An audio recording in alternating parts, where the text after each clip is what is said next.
You're watching CBS7 News at 9 on the CW and live on the CBS7 YouTube channel with Alexandra, Macia, and Tom Teeper-Teller. Imagine a support group for cancer people was going to be sad, crying people. No. It's the most uplifting, happy, full of life group I've ever met in my life. They know the value of life. October is Breast Cancer Awareness Month. Coming up on CBS7 News at 9, we tell you about one support group proving there is joy post-diagnosis. We'll tell you about that and more in just a few minutes. Good evening and thanks for joining us for CBS7 News on the CW, and thanks for joining us live on the CBS7 YouTube. I'm Alexandra, Macia, and we start tonight with your education news. Many people who live in Midland have given their opinions on the upcoming bond election. However, Move Midland says there's always a second option that they believe will benefit Midlanders. This organization has 3 solutions that they believe will bring more results than passing the bond. They include building a new elementary from the district's $80 million in unrestricted surplus funds, pay down its $200 million in deferred maintenance from their unrestricted budget surplus, then pass a bond in 2024 to build a 3rd high school, safety, security, and remaining maintenance they need. I think we need to address the issues at hand, which is tackling, improving our children's education, improving our children's outcome. We can do all of these things while also addressing the facility needs within MISD. Walker says they are supportive of MISD, but feel like the school district should focus more on the educational aspect instead of building infrastructure. We have reached out to MISD and are waiting on a response about the comments made by Move Midland. And today on UTPB campus, the STEM Academy held a STEM community fair for 1st and 3rd graders. This gave them the time and space to learn from community members and show off some of their own work. CBS 7's Jensen Young was at the event today and joins us now with more. Jensen. Yes, the 1st and 3rd grade classes have held similar events to this in the past, but this is the first year that they've combined for the STEM fair. In the past, the 1st grade event and the 3rd grade event separately have been fun, don't get me wrong, but combining them has brought just an electricity to the energy around here. You get to see more faces, and it's just really awesome to see all the kids and get more things available. The STEM Academy focuses on deeper learning through hands-on, project-based lessons. To prepare for this event, the 3rd graders presented games that they made in science class based on what they've learned so far this year. The 1st graders also had something to show off, like art projects they collaborated on that even won 2 awards. The event was an opportunity for the students to see what they're learning about in class, but this time away from the textbooks. We make them see really why it's important and why community engagement can be, how it can be beneficial to their life and how it can help others. And I think that it's just really special to get to share something like this with all the kids here and all the families here. The STEM Academy hosted 23 members of the community that make a difference in the STEM fields. The school is on the campus of UTPB, so some of UTPB's sports teams also came to the fair. We're here because we want to show that we do more than just sports at the college. We get involved with the community in different ways. We try to get our guys plugged into anything that we can throughout the community just to show, and there's more to life than playing baseball. You got to get involved and help other people out. The Odessa Police Department brought its bomb squad and crime scene units, Odessa Fire Rescue, the Ector County Library, and many more were there as well. The students were very excited for the event, just like their families who came with them and their teachers who put the fair together. It's been awesome. I think I've seen 75% of my class so far, and I'm sure I've missed some. Everybody's so excited. We have even more people than we've had last year, and so everybody's just giving lots of wonderful feedback, and we're just really excited to be out here tonight. There were smiles all across the fair. The kids had a blast, and they got to see what they've been learning about in real life. The teachers got some great feedback, so they're planning to make it bigger and better for next year. For CBS 7 First Alert News, I'm Jensen Young. Thanks, Jensen. Tomorrow is the big game between Odessa High School and Permian High School at Ratliff Stadium. Both teams will be playing at Ratliff Stadium, and here are things fans need to know beforehand before driving to the game. The Permian High School side of the stadium has been nearly sold out, which means fans should plan on arriving early to avoid heavy traffic. There's some pretty clear directives that have been sent out by our social media that give maps showing before and after the game. Our best recommendation is to review those maps, become familiar with them. If you understand that process, it's going to make things way easier. There are 2 maps for before the game and after the game on social media that the Odessa Police Department strongly recommends fans look at. The games open at 5:30 and the game starts at 7 o'clock. And it's time to take a look at weather. Chief Meteorologist Tom Teefer-Teller is here to tell us what we can expect. Tom? Well, we are going to be looking at some rather nice conditions as another cool front is on the way. Look what it did to our temperatures today. Only the upper 70s out there across the Permian Basin, so some very nice conditions. And we're dealing with a great evening out there. Live eye cam in Odessa showing you, again, quiet conditions out there, clear skies and temperatures down to around 70 degrees currently. Not exactly jacket weather, but getting close enough. Mid-60s around Alpine, Fort Davis at the present time. And tomorrow, well, we're going to start off a hint chilly, just a touch, as temperatures will be into the mid-50s by the afternoon, around 80 degrees. So again, some great weather. And again, another cold front is on the way. Thanks, Tom. And your health headlines. A Midland Breast Cancer Support Group is proving that there is joy after diagnosis. It's Breast Cancer Awareness Month, or Pinktober, as these ladies call it. And this month marks mammogram reminders and support to find a cure. The young and the breastless, the name may bring a giggle, but these ladies treat laughter as medicine while they help each other navigate a breast cancer diagnosis.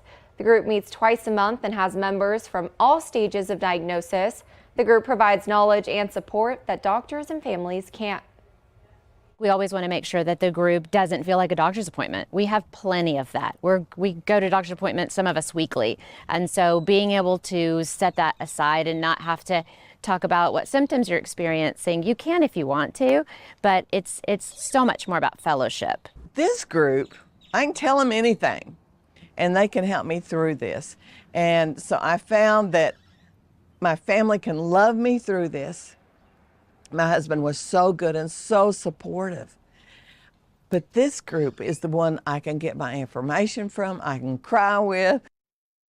The group wants anyone experiencing breast cancer to reach out. They also want to remind people to schedule a mammogram. To support Hope House and the young and the breastless, you can attend the Pink in the Park event next Saturday at 10 a.m.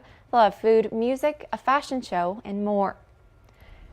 And the 38th annual Taste the Basin was held tonight. The fundraiser aims to raise money for the culinary programs in the area.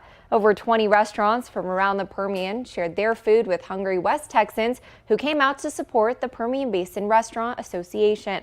The PBRA aims to provide scholarships to Permian Basin students interested in the culinary career path. They also supply hospitality training, equipment, and culinary supplies for the programs at the high schools and Odessa Community College. These student chefs aren't learning just baking or how to turn an oven on. They're literally getting in there and learning the safe skills, how to take care of the customer, service the customer first and foremost, and then learn all the culinary skills. Besides a live and silent auction tonight, they also auctioned off cakes made by culinary students in Midland and Odessa. And State Representative Brooks Landgraf paid a visit to Eagle Pass along the southern border. His office says he went to survey the ongoing crisis there. Here are images from Landgraf's office which show him taking part in a DPS flyover of the Rio Grande. It shows the buoy barrier system, which has been a point of controversy for Governor Greg Abbott. A news release from Landgraf also says that he was able to witness the masses of migrants coming across the border. Landgraf was part of a delegation of House members who received a brief from Texas DPS Director Steve McCraw. The representative blamed President Biden's border policy for the ongoing crisis. In a statement from Landgraf, he says, quote, "Today was heartbreaking and infuriating as I personally witnessed the real human and economic costs of this dangerous policy," end quote. You can find Landgraf's entire statement on CBS7.com. And the Biden administration is moving forward with plans to build new border barriers in South Texas, marking a sharp reversal from a campaign pledge made by then-candidate Joe Biden. As CBS News correspondent Michael George has more from New York, the president said he has no choice because the funding was approved specifically for a border wall. The Biden administration announced it's waiving more than 24 federal laws in South Texas to allow about 20 miles of border wall to be built around the Rio Grande Valley. Illegal border crossings have surged above 200,000 last month alone. When he was running for the White House, President Biden said he was against border wall spending. There will not be another foot of wall constructed in my administration. On Thursday, the president said he didn't want to build the wall, but cited a law Congress passed in 2019 that leaves him with little choice. They have to use the money for what was appropriate. I can't stop that. Do you believe the border wall works? No. We requested that Congress rescind the direction. It did not do so. We, of course, must follow the law. Homeland Security Secretary Alejandro Mayorkas issued a notice in the Federal Register saying, quote, there is presently an acute and immediate need to construct physical barriers in order to prevent unlawful entries into the United States. Later, as he traveled in Mexico, Mayorkas said the language in the notice is being taken out of context and does not signify a change in policy. Our policy remains as it was since day one. We are opposed to the construction of the wall. Meanwhile, the administration announced it will restart direct deportations of migrants to Venezuela. In September, about 50,000 Venezuelans crossed into the U.S. without authorization. Michael George, CBS News. Venezuelans accounted for nearly a quarter of all illegal border crossings last month. And now for a look at today's top headlines shown here in real time with real viewers on CBS7.com. See all of these stories and more by downloading our app or visiting our website at CBS7.com. And a Russian strike in Ukraine hit a village store and a cafe in one of the deadliest attacks in recent months. The Ukrainian president is trying to drum up more support for the war since previous aid is running out. We'll have the latest up next.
Russia launched its deadliest attack on a Ukrainian city in months with a missile strike that hit a grocery store and cafe in the Kharkiv region.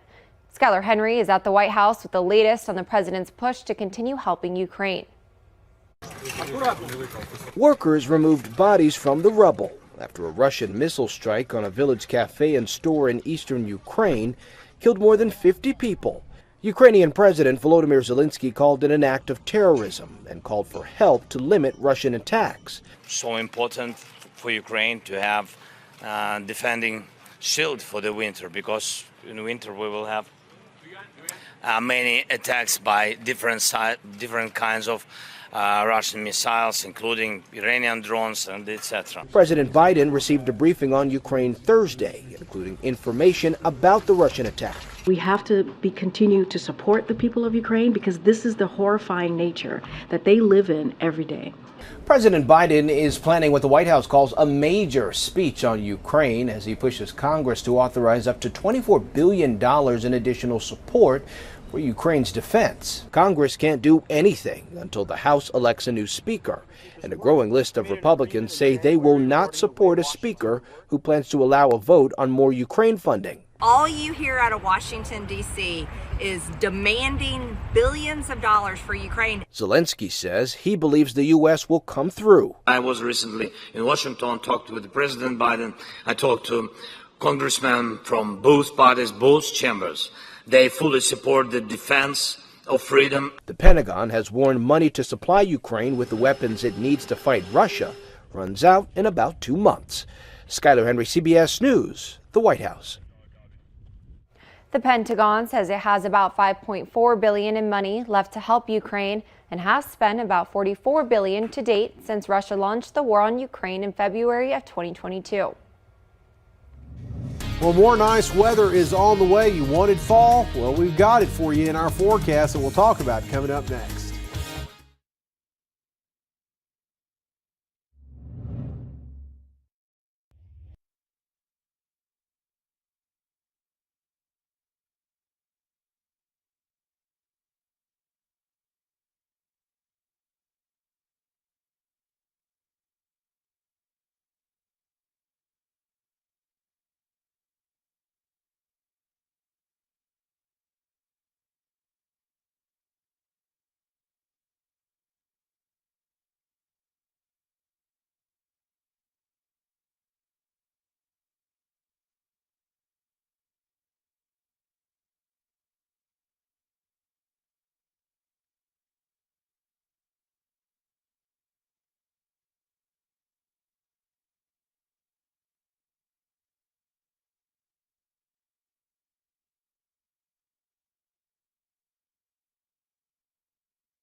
Now, from the CBS7 First Alert Weather Center, here's Chief Meteorologist Tom Tiefertiller.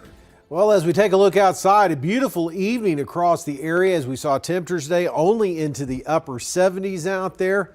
We're in the upper 60s right now across West Texas and the Permian Basin as that front has whipped through most areas right now as we're seeing drier air really start to spill in on this northwesterly flow in the upper levels of the atmosphere. That's going to bring another cold front through. So we're going to see a continuation of nice conditions, it looks like, into the start of the weekend. And things look dry, really not expecting too much of a change in those rain chances until maybe the middle part of next week. The rain today has been with that front down across portions of South Texas, still dealing with some areas of light to moderate rain from Laredo down towards Zapata over to Hebronville and into the lower Rio Grande Valley around Harlingen and Brownsville at the present time, as we are seeing pretty quiet conditions out there. There's that one front moving across. Here comes the next one about to move in across the Texas Panhandle. We're caught in between, but we're dealing with some very nice conditions out there. Not too much in the way of cloud cover, just a few fair weather clouds moving across. Now, the high temperatures today, hottest Again, right along the Rio Grande, all the way up to 90 in Presidio, 91 in Laredo. And look at that, 98 down towards Brownsville ahead of the front. Behind it, though, temperatures were into the 70s again across West Texas, up and towards the Texas Panhandle. There's not going to be much in the skies as we're going to be looking at lots of sunshine in the forecast. Now, some of these clouds will stream across portions of the Big Bend, Presidio Valley, Lower Trans-Pecos for tomorrow. It looks like it's going to be fantastic weather for area football games. Rest of tonight, we're going to be seeing those quiet conditions and temperatures all the way down into the mid-50s overnight tonight. So waking up to some light jacket weather by the afternoon. Won't need those jackets, but it'll still be nice though. Right around 80 degrees as we'll continue to carry that northeast wind that's going to move in with that next front late tomorrow night into Saturday, and that's going to make for a great start to the weekend before we see a little bit of a warm up in the forecast. But it looks like we've broken the pattern of heat. And we're going to see another front on the way middle part of next week, maybe a shower, thunder shower with it, but also another shot at some cooler temperatures in our forecast later next week. And still ahead, Biden is forgiving $9 billion in federal loan debt and mortgage rates are on the rise. We're keeping an eye on your money next on CBS 7 News at 9.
The Biden administration is forgiving $9 billion in federal student loan debt for 3 categories of borrowers: public servants, some people enrolled in income-driven repayment plans, and disabled borrowers. The move affects roughly 125,000 people, and it comes as student loan payments resumed this week following a more than 3-year pause.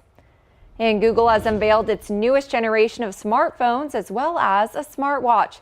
The new Pixel 8 boasts better artificial intelligence capability and an upgraded camera that includes an improved night sight feature to combat low lighting. The Pixel 8 goes on sale next week with the base price of $699, while the Pro model costs $999. The Pixel Watch 2 starts at $349. And home affordability is now at its lowest level in decades. Freddie Mac reported that U.S. mortgage rates climbed to 7.49% this week. That's up from last week's 7.31%. Freddie Mac's chief economist says the jump is due to several factors, including shifts in inflation, the job market, and uncertainty about the Federal Reserve's next move. The central bank has indicated it may keep rates higher for longer due to stubborn inflation. Higher rates, along with rising home prices, are making for a 20% drop in the pace of home sales compared to this time last year. And you might be surprised to learn that the latest hotspot for retirement, it's in Texas. Austin, to be exact. According to a new report by Moody's Analytics, a growing number of retirees are choosing to spend their golden years in the Texas capital. Austin is a city known for music, outdoor festivals, and young people. Between 2010 and 2020, the population of adults over 64 years old doubled. Austin also has a lower cost of living compared with bigger cities. Other U.S. cities that are gaining popularity amongst older adults include Houston, Atlanta, Raleigh-Durham, North Carolina, and Boise, Idaho. Dallas, Charleston, South Carolina, Jacksonville, Florida, Colorado Springs, and the suburbs of Washington, D.C. are also trending with senior Americans. And still ahead, popular Halloween candy sales data released for each state.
From candy corn to Kit Kats, the most coveted treats might be tricks depending on the state. CandyStore.com released data based on its bulk candy sales to determine the favorite Halloween sweets in each state and the country. Reese's Cups took the #1 spot across the country. I'm not surprised by that, Tom. The chocolate and peanut butter confection was also the favorite in Kentucky, Florida, and New Hampshire. M&M's and hot tamales are in spots 2 and 3, and candy corn made a surprising comeback in the top 10, and it's Utah's favorite. According to the National Retail Federation, Halloween candy spending is expected to reach $3.6 billion this year. I'm surprised by the candy corn because that's usually controversial. You like candy corn though, Tom. Yeah, I've always loved candy corn and those little pumpkins too. Those are tasty. I know, and here in Texas we got Sour Patch, which is interesting. I don't know. All right. Well, thanks for joining us for CBS 7 News at 9 with CW. We have more news coming up tonight on CBS 7 News at 10.